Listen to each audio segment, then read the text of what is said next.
My mom, who actually is here, she was born and raised in Woodland Hills.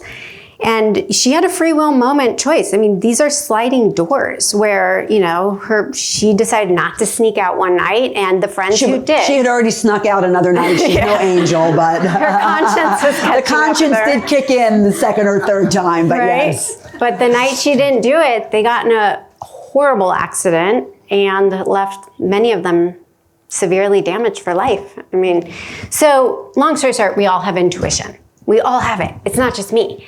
This is a sixth sense that we're born with, but it's a muscle. You have to work it. You have to trust it. You have to still that monkey mind that we all have to quiet down, to get still, to then get in touch with this wisdom, the intuition that is available to us. So what does intuition sound like? Does it sound the same to everybody, or do we all have different? We all have different, there's not a one size fits all. I've always struggled with teaching this because I always say, what works for me may not work for you.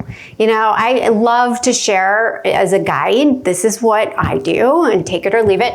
But for some of us, if you're really visual, it's gonna come through like flashes in your mind's eye, right? Some people literally see dead people walking around. I don't. I will see sparks of light or things move out of the corner of our eyes. Those are usually spirits. For some people, it's just this overwhelming, visceral response in your body, or you get the chills, or your ears start ringing, or everyone's different. Some people just know. It's called claircognizance. And that's what I have. That's what I have. You just know. You can't explain it. You meet somebody. Just know.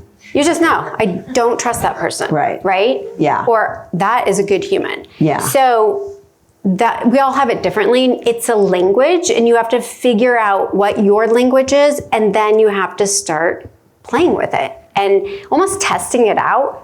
Because then when you get validation, wow, I knew that was going to happen, or I saw that in my dream last night and then it played out today. You're like, there is something. But it starts with an invitation. You have to ask and let it in. Okay, but so how do we distinguish anxiety and fear from intuition, right? Because it's easy to be I'm really afraid, but I'm calling it intuition. Or are those indistinguishable? So the biggest thing is that intuition and divine guidance, it's simple, it's fast, it's not repetitive. Whereas anxiety, you're mulling over something and you're grinding on it.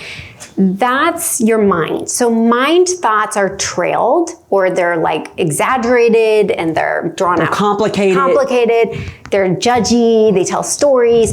But a divine thought is out of the blue. You're not even feeling one way and all of a sudden you're feeling the opposite. Or, you think of your friend, out of nowhere, and then they call you 5 seconds later with a crisis. So those are divine thoughts, and you just have to start paying attention, and you can't not notice it. Right. Well, we've all had that thing where you think about somebody and then the phone rings. Right. So those are divine Those thoughts. are divine. And they're sort of quick, and they're straight to the point. Yeah.